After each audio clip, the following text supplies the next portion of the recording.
الحمدللہ رب العالمین والصلاة والسلام علی سید الانبیاء والمرسلین اما بعد فاعوذ باللہ من الشیطان الرجیم بسم اللہ الرحمن الرحیم۔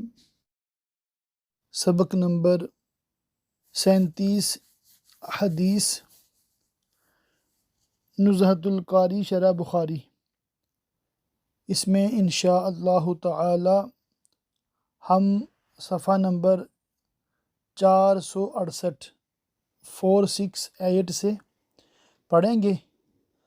جیسا کہ پچھلی بار میں نے عرض کیا، آج سے انشاء اللہ تعالی ہم زیادہ صفحات پڑھا کریں گے اور جلدی سے ان 5 جلدوں کو مکمل کرنے کی کوشش کریں گے۔ اصل میں جو مقصود تھا، اب تک کے جو لیسنز میں آپ کو اندازہ ہو گیا ہے کہ ہمارے جو محدثین ہیں، پھر جو شارحین ہیں، ان کا انداز کیا ہے، وہ حدیث پہ کس طریقے سے کلام فرماتے ہیں۔ شروع میں ہم نے راویوں کے حالات بھی پڑھے، پھر وہ ہم نے چھوڑنے شروع کر دیے۔ مشکل لغات بھی کئی جگہ پڑھی ہیں، کئی جگہ چھوڑی ہیں، تو اس سے بھی آپ کو کافی حد تک واقفیت ہو چلی ہوگی۔ اب جو ہے ہم انشاءاللہ تعالی کوشش یہی کریں گے کہ جو حدیثیں ہیں، جو تعلیقات ہیں، وہ مکمل پڑھتے جائیں، اور جو شرح ہے وہ میں انشاءاللہ تعالی خود ہی چند الفاظ میں بیان کر کے آگے چلتا جاؤں گا۔ تو آج سے آپ نے جو ہے وہ آڈیو پہ زیادہ توجہ رکھنی ہے۔ صفحات نہیں دیکھنے کے PDF کے 20 صفحے ہو گئے ہیں کہ 40 ہو گئے ہیں۔ ہاں، جن کے پاس وقت ہے اور وہ بالاستیعاب پڑھنا چاہیں تو یہ بہت اچھی بات ہے۔ جتنا پڑھیں گے اتنا ہی زیادہ علم سیکھیں گے، یہ بالکل حقیقت ہے۔ تو آڈیو صرف سن لیں کافی، آڈیو کے ساتھ ساتھ آپ مکمل PDF بھی پڑھیں اردو میں، یا کسی سے پڑھوا کے سن لیں، تو انشاءاللہ تعالی بہت علم دین میں اضافہ ہوگا۔ یہاں پر حدیث نمبر 128 ہے، جب برتن میں کتا پی لے۔ حضرت ابو ہریرہ رضی اللہ تعالیٰ عنہ نے کہا کہ رسول اللہ صلی اللہ تعالی علیہ وآلہ وسلم نے فرمایا، جب کتا تمہارے برتن میں پی لے تو اسے 7 بار دھوؤ۔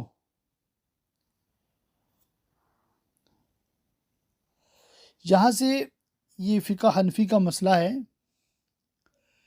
یہ حدیث احناف اور جمہور کی مستدل ہے کہ کتے کا جوتا ناپاک ہے۔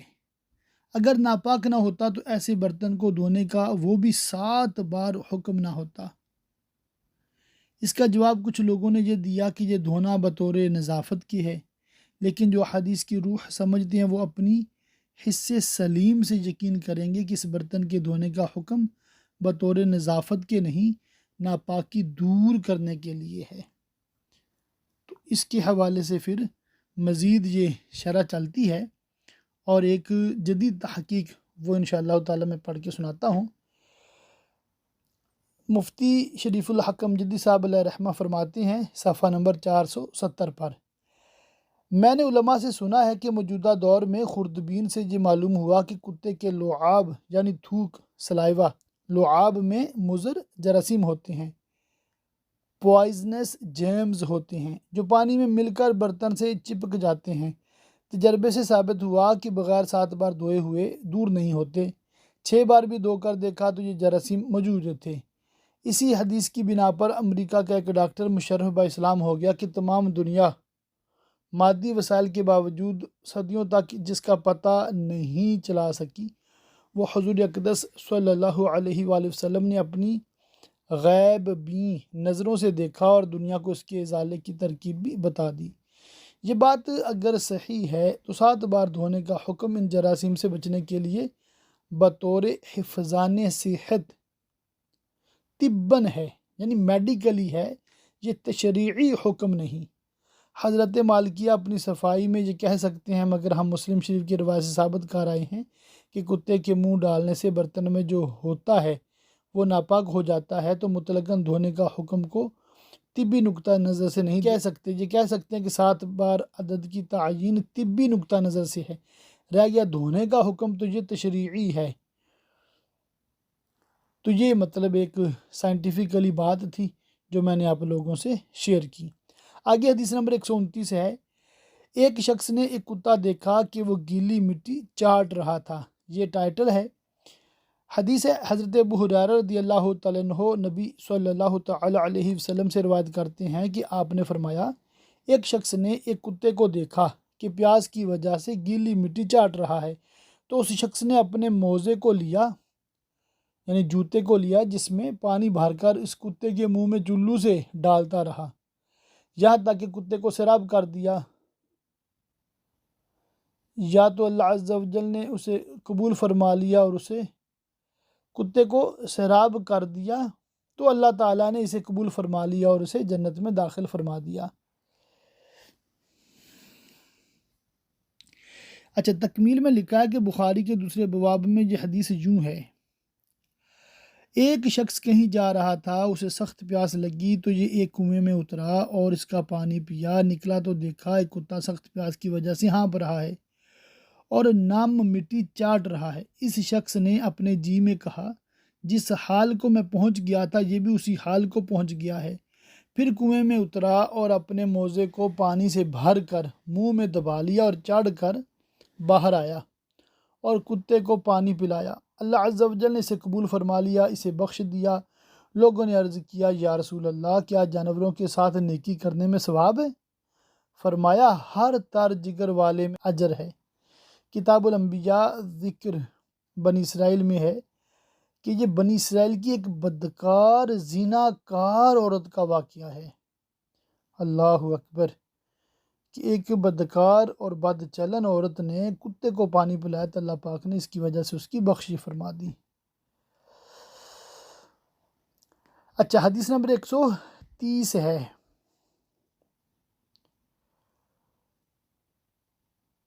یہ باب کا عنوان نہیں بلکہ سیدھا حدیث پاک پڑھوں گا۔ حمزہ بن عبداللہ اپنے والد سے روایت کرتے ہیں کہ رسول اللہ صلی اللہ تعالیٰ علیہ وآلہ وسلم کے زمانے میں کتے مسجد میں آتے جاتے تھے، مگر لوگ مسجد میں کہیں پانی نہیں چھڑکتے تھے۔ اچھا، تکمیل میں اس میں لکھا ہے، ابو داؤد میں پوری حدیث یہ ہے، میں نوجوان غیر شادی شدہ تھا، مسجد میں سوتا تھا، کتے مسجد میں پیشاب کرتے آتے جاتے، مگر لوگ مسجد کے کسی حصے پر پانی نہیں چھڑکتے تھے۔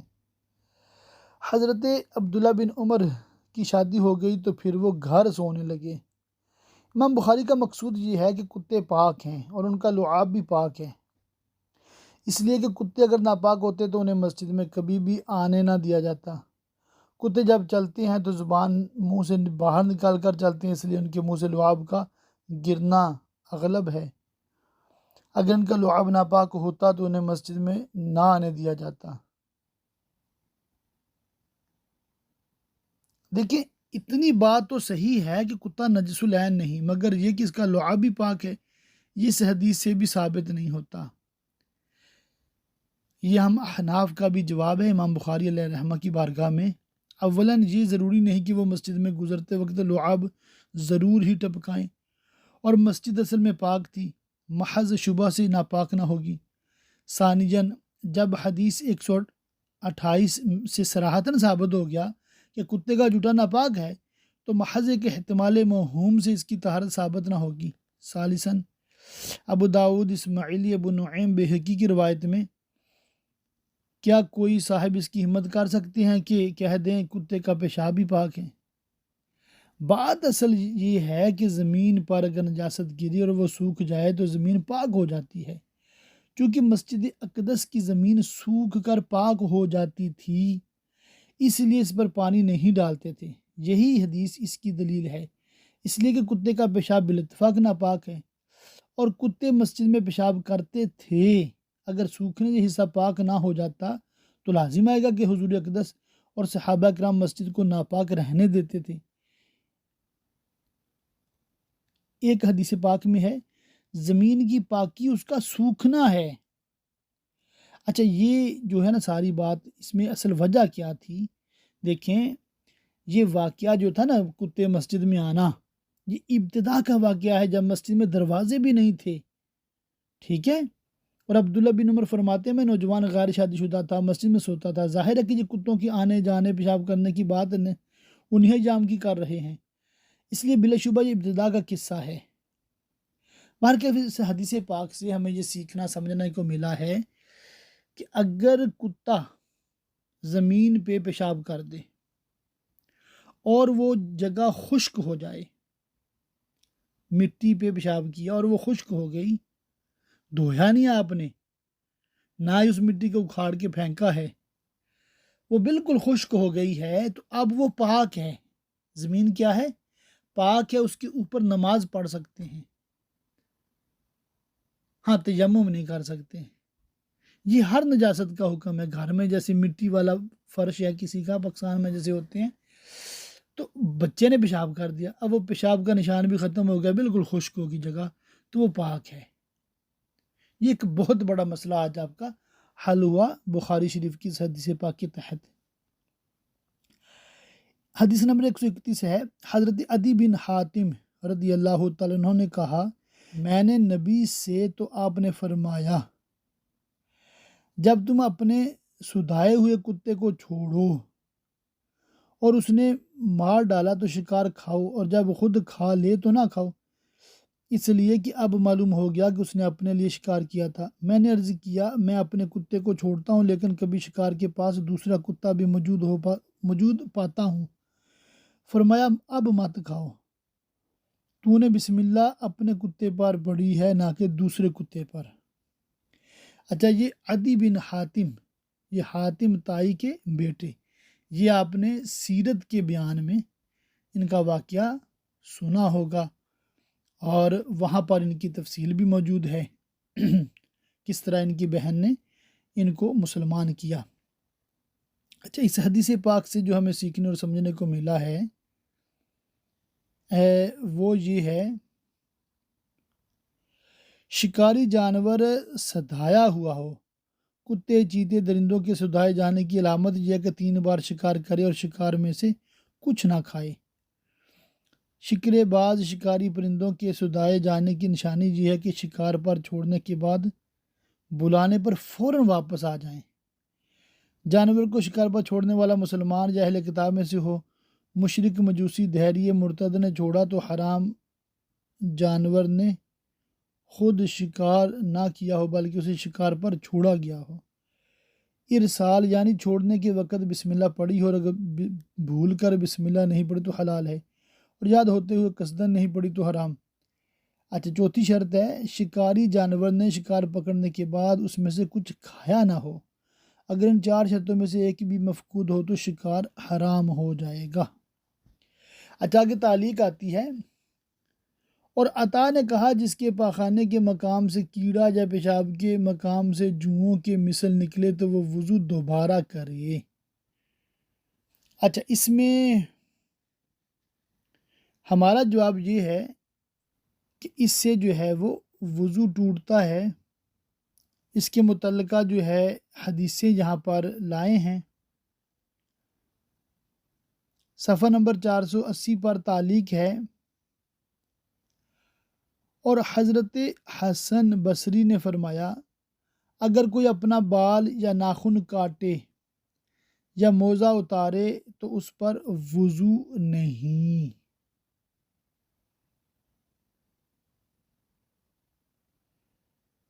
تو یہ بالکل واضح مسئلہ ہے۔ آگے ایک اور تعلیق ہے، حضرت ابو ہریرہ رضی اللہ تعالیٰ عنہ نے فرمایا حدث کے علاوہ اور کسی چیز سے وضو نہیں۔ حدث اصل میں کسے کہتے ہیں؟ وہ چیزیں ہیں جو سبیلین سے خارج ہوں، اگلے یا پچھلے مقام سے نکلیں۔ علامانی نے فرمایا لفظ حدث معنی کے اعتبار سے عام ہے، ہر ناقض وضو کو شامل ہے، نیند، جنون، اغما۔ امام معنی کا مقصد یہ ہے کہ اس میں غیر سبیلین سے نکلی ہوئی نجاست بھی داخل ہے۔ تو یہ آپ فقہ کی کتابوں میں پڑھتے ہیں نا، جب حدث ہوا، حدث اصغر، حدث اکبر، تو اس سے مراد کیا ہے؟ وضو کا ٹوٹنا۔ حدث اکبر سے مراد ہوتا ہے غسل کا فرض ہونا۔ 132 نمبر حدیث حضرت جابر رضی اللہ تعالیٰ عنہ سے روایت کرتے ہوئے ذکر کیا جاتا ہے کہ نبی صلی اللہ علیہ وسلم غزوہ ذات الرقاع میں تھے۔ ایک شخص کو تیر مارا گیا، ان کا خون نکل آیا، اس کے بعد بھی انہوں نے رکوع اور سجدہ کیا اور نماز پڑھتے رہے۔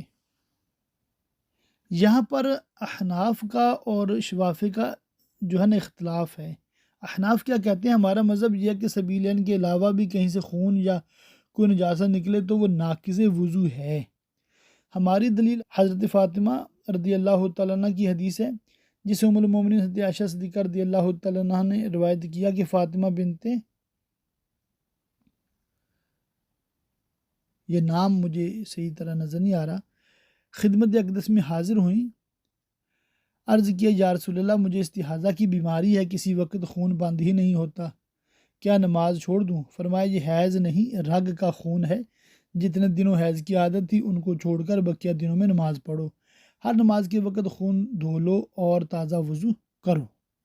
استحاضہ بیماری کا خون ہے، یہ حیض نہیں۔ حضور اقدس نے اسے ناقض وضو فرمایا تو ثابت ہوا کہ جسم کے کسی حصے سے نکلنے والا خون ناقض وضو ہے۔ ہماری مستدل دوسری حدیث تعلیق 30 میں گزر چکی ہیں۔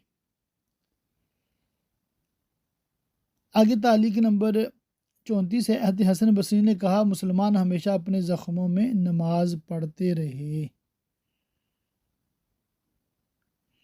اچھا، اس کا جواب ہم یہ دیتے ہیں، اس سے مراد یہ ہے کہ جب زخم سے خون نہ بہتا ہو، احناف کے نزدیک بھی وضو نہیں ٹوٹتا۔ تعلیق نمبر 35 ہے، طاؤوس حضرت امام محمد بن علی باقر اور عطا اور اہل حجاز نے کہا کہ خون میں وضو نہیں۔ یہاں پر حضرت طاؤوس کا تعارف بھی لکھا ہے، حضرت امام محمد بن علی باقر رضی اللہ تعالیٰ عنہ کا بھی تعارف لکھا ہے، اور امام باقر علیہ رحمہ و رضی اللہ تعالیٰ عنہ کے حوالے سے یہاں پر کافی معلومات دی گئی ہے۔ ایک تعلیق ہے، حضرت ابن عمر رضی اللہ تعالیٰ عنہ نے پھنسی کو دبایا، اس میں سے خون نکلا اور انہوں نے وضو نہیں کیا۔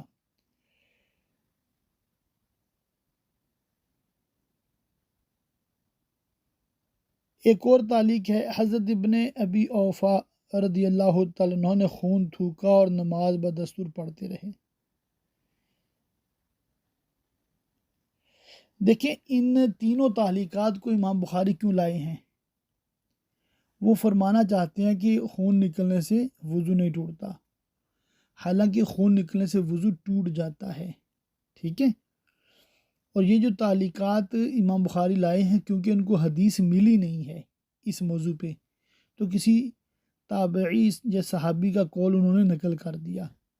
تو اس کے بارے میں امام اعظم ابو حنیفہ رحمہ اللہ نے یہ فرمایا تھا کہ دیکھیے تابعین جو ہیں وہ ہمارے ہم پلہ ہیں، یعنی کہ امام اعظم بھی تابعی تھے، تو اگر کہ تابعی کا قول آپ بیان کریں گے تو ہم قرآن میں اور حدیث میں غور کریں گے۔ تو اگر کسی مسئلے میں حدیثیں دونوں طرح کی ہیں تو پھر امام اعظم ابو حنیفہ کے نزدیک یہ ہوتا تھا کہ میجورٹی جو صحابہ کرام کی جس مسئلے پر تھی وہ اختیار فرماتے تھے۔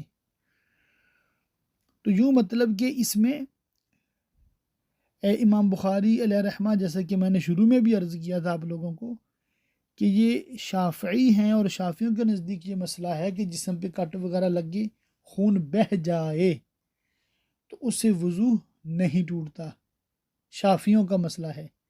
حنفیوں کا مسئلہ کیا ہے؟ وہ ہمیشہ اپنے یاد رکھنا ہے کہ جسم سے خون نکلے تو وضو ٹوٹ جاتا ہے۔ 133 ہے حدیث نمبر، بندہ اس وقت تک نماز میں ہی رہتا ہے جب تک مسجد میں ہے۔ حضرت ابو ہریرہ رضی اللہ تعالیٰ عنہ سے روایت ہے کہ رسول اللہ صلی اللہ علیہ وآلہ وسلم نے فرمایا، بندہ اس وقت تک نماز ہی میں رہتا ہے جب تک مسجد میں بیٹھا نماز کا انتظار کرتا رہے، جب تک کہ حدث نہ کرے، یعنی وضو نہ ٹوٹے۔ ایک عجمی نے پوچھا، ابو ہریرہ حدث کیا ہے؟ فرمایا آواز کے ساتھ ہوا خارج کرنا۔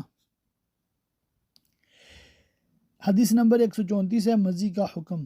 حضرت محمد بن حنفیہ نے کہا کہ حضرت علی رضی اللہ تعالیٰ عنہ نے فرمایا مجھے مزی بہت نکلتی تھی، اس کے بارے میں رسول اللہ صلی اللہ علیہ وآلہ وسلم سے سوال کرنے میں مجھے شرم آئی۔ میں نے مقداد بن اسود سے کہا، انہوں نے پوچھا تو آپ نے فرمایا اس سے وضو ہے۔ اس سے کیا ہے؟ وضو ہے۔ یہاں مقداد بن اسود کا تعارف بھی لکھا ہے۔ محمد بن حنفیہ یہ حضرت علی رضی اللہ تعالیٰ عنہ کے بیٹے ہیں اور ان کی والدہ محترمہ کا نام خولہ بنت جعفر ہے۔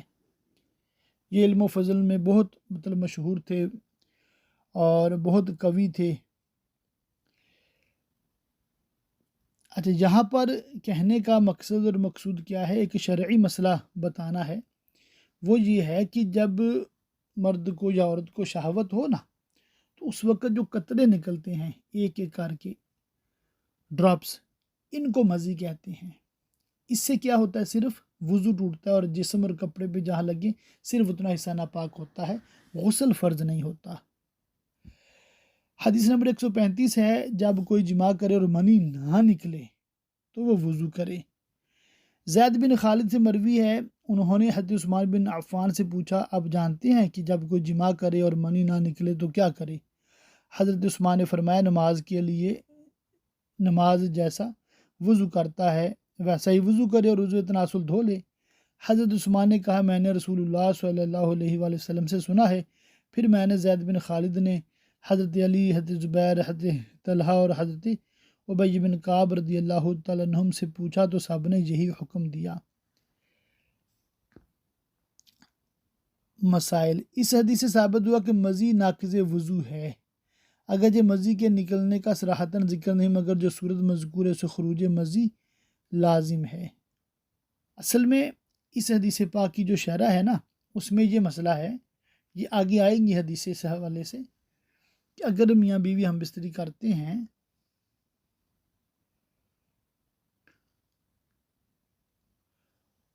چاہے انزال نہ ہو، دونوں پر غسل فرض ہو جاتا ہے۔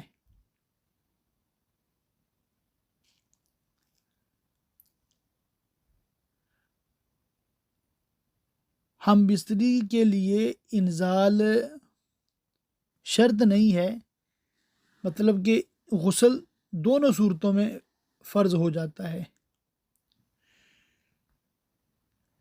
حدیث نمبر 136 ہے، حضرت ابو سعید خدری رضی اللہ تعالیٰ عنہ سے روایت ہے کہ رسول اللہ صلی اللہ علیہ وآلہ وسلم نے ایک انصاری کو بلانے کے لیے آدمی بھیجا، وہ حاضر ہوئے اور ان کے سار سے پانی ٹپک رہا تھا۔ اس پر نبی کریم صلی اللہ علیہ وآلہ وسلم نے فرمایا معلوم ہوتا کہ ہم نے تم کو جلدی میں ڈال دیا۔ انہوں نے عرض کیا جی حضور۔ فرمایا جب تم جلدی میں ڈال دیے جاؤ یا منی رک جائے تو تم پر وضو ہے۔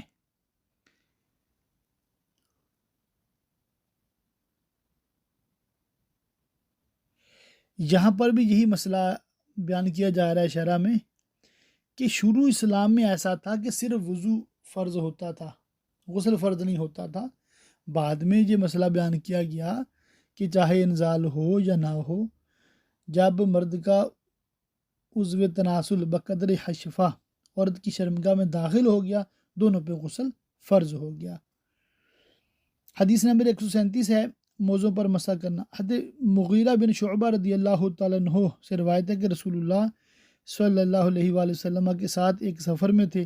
حضور اپنی ایک حاجت کے لیے گئے اور مغیرہ حضور کی اعضاء پر پانی ڈالنے لگے اور حضور وضو فرما رہے تھے۔ حضور نے اپنے چہرے اور ہاتھوں کو دھویا اور اپنے سر اور موزوں پر مسح کیا۔ تو یہ موزوں پر مسح کے حوالے سے مطلب روایت ہے اور یہ مسئلہ اس میں ہمیں بیان کیا جا رہا ہے۔ ایک اور تعلیق ہے صفحہ نمبر 493 پر، حضرت ابراہیم نخعی نے فرمایا حمام میں قرآن پڑھنے میں کوئی حرج نہیں اور بغیر وضو خط لکھ سکتا ہے۔ احکام: ہمارے مذہب میں جنبی اور حیض و نفاس والی عورت کو نہ قرآن مجید کی تلاوت جائز، نہ چھونا جائز، نہ لکھنا جائز۔ دیگر اذکار کی اجازت ہے، اس طرح انہیں لکھنے کی بھی بے وضو کو قرآن مجید چھونا جائز نہیں، تلاوت جائز ہے، دیگر اذکار بھی جائز اور لکھے ہوں تو ان کا چھونا بھی جائز، اگرچہ بہتر یہ ہے کہ با وضو تلاوت اور ذکر کرے۔ قرآن مجید لکھنے کے بارے میں دو قول ہیں۔ امام ابو یوسف فرماتے ہیں کہ مکروہ نہیں، امام محمد نے فرمایا کہ مکروہ ہے۔ دونوں میں تطبیق یہ ہے کہ مکروہ تحریمی اور ناجائز نہیں، مگر مکروہ تنزیہی اور خلاف اولا ضرور ہے۔ اگر تعلیق نمبر 40 ہے، اور امام حماد نے کہا کہ امام ابراہیم نے فرمایا اگر وہ تہبند باندھے ہوں تو سلام کرنا ورنہ مت کرنا۔ تو جی ہو مطابقت، مطلب یہ کہ حمام میں جو لوگ نہا رہے ہوں وہ اگر تہبند باندھے نہا رہے ہوں، جس طرح وہ سوئمنگ پول وغیرہ میں لوگ جاتے ہیں، تو ان کو سلام کی اجازت ہے، اگر ننگے ہوں تو اجازت نہیں۔ ظاہر ہے کہ وہ حالت گناہ میں ہیں۔ اس تعلیق کو باب سے مناسبت یہ ہے کہ سلام از قبیل اذکار ہے اور باب کا آخر حصہ وغیرہ میں ذکار بھی شامل ہے، اس طرح باب سے مطابقت ہوگی۔ یا یہ کہا جائے کہ پہلی تعلیق میں حمام کا ذکر تھا، اس کی مناسبت سے یہ تعلیق ذکر کی۔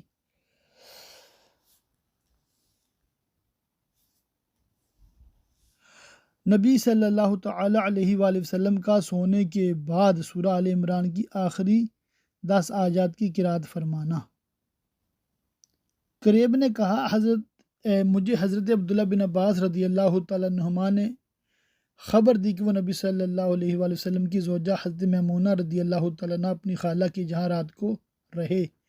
انہوں نے کہا میں بستر کی چوڑائی میں لیٹا، رسول اللہ صلی اللہ علیہ وسلم اور ان کی اہلیہ لمبائی میں لیٹے۔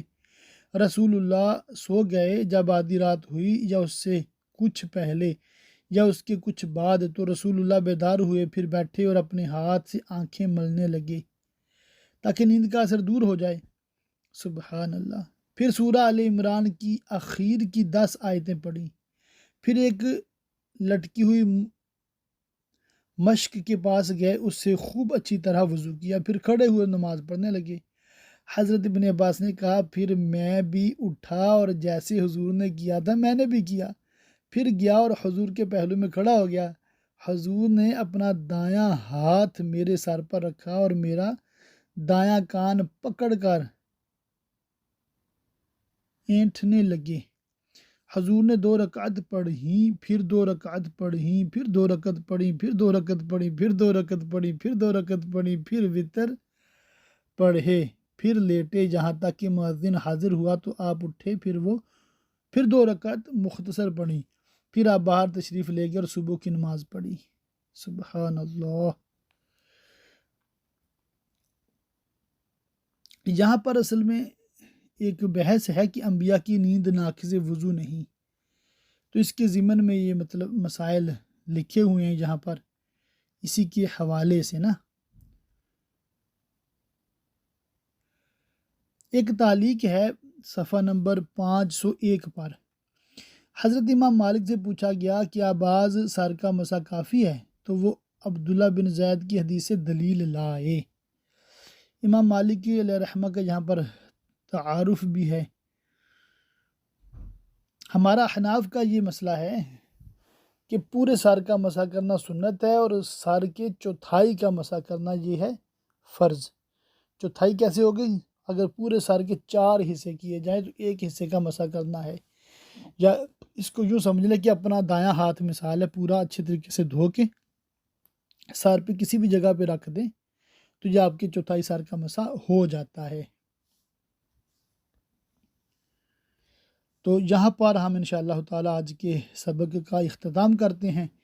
اللہ تعالیٰ کی پاک بارگاہ میں دعا اللہ تعالیٰ ہمیں احادیث مبارکہ کو خوب سمجھنے، ان پر عمل کرنے اور دوسروں تک پہنچانے کی توفیق مرحمت فرمائے۔ آمین بجاہ النبی الامین وصلی اللہ تعالیٰ علیہ وآلہ وصحبہ وبارک وسلم۔